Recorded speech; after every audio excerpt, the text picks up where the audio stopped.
Phobia. Rahul, to be honest, good evening to you. But listening to the previous panelists is the biggest test of ahimsa.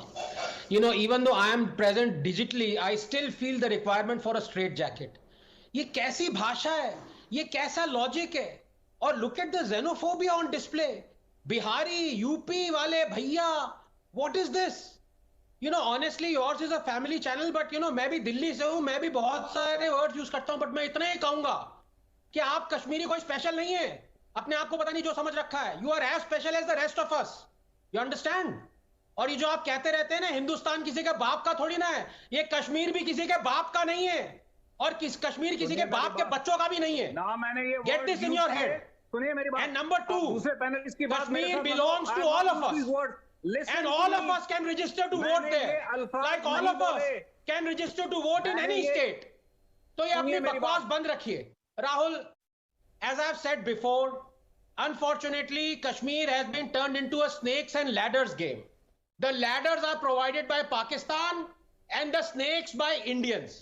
और ये panels पे भी आ जाते हैं काफी snakes. I say Indians, but I wonder if these people think of themselves as Indians. Their first allegiance is to religion, second to Pakistan, third to China, fourth to dynasty. It is a fact, Rahul, that Hyderabad could so easily have been what Kashmir is today. And fools in the media would be writing column yards on its struggle, but for one man, Sardar Patel. And Kashmir could so easily have been what Hyderabad is today, but for two men, Nehru and Sheikh Abdullah. They set the board down for the snakes and ladder game, which their progenies have been playing ever since, making sure Kashmir's bubbling and ever-present communal bigotry, ethnic cleansing, terrorism, and religious fanaticism don't enter the India narrative. They talk of human and religious rights. But when have you heard them speak on the atrocities committed by Pakistan against Ahmadiyas or Baluchs? Leave aside the Hindu and Christian minorities. When have you heard them speak out against China that has interned more than 1 million Uyghur Muslims in concentration camps and is feeding them pork? तब वो Muslims नहीं रहते. When have you heard them speak out against the brutal trampling of human rights of lakhs of Dalits, Gurkhas, women, Sikhs, refugees, homosexuals in Kashmir because of 370 and 35A? But I'll tell you, when they do speak out, when their power and authority are threatened, like when Sheikh Abdullah spoke out and I quote, self-determination is our right. Countries that do not support it are our enemies.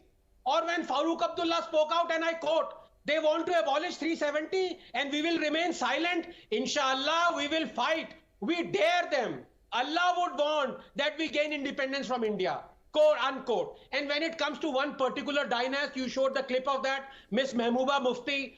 Rahul, one would be hard pressed to find a bigger hypocrite or a bigot. From choosing a rape accused as an election candidate to threatening rivers of blood if 370 was abrogated, to shedding tears and mourn the death of terrorist Wani, to saying flags other than the tricolor will fly, to threatening sedition of saying, quote, why would a Muslim majority state want to stay with India, unquote, to wanting to introduce punishment according to Sharia law in Kashmir and death by stoning. Mehbooba Mufti has scaled all methane-spewing landfill summits. The only people objecting to this decision are these bigoted Islamic dynasts, because this threatens their ability to control Kashmir. Kashmir किसी के बाप का नहीं है.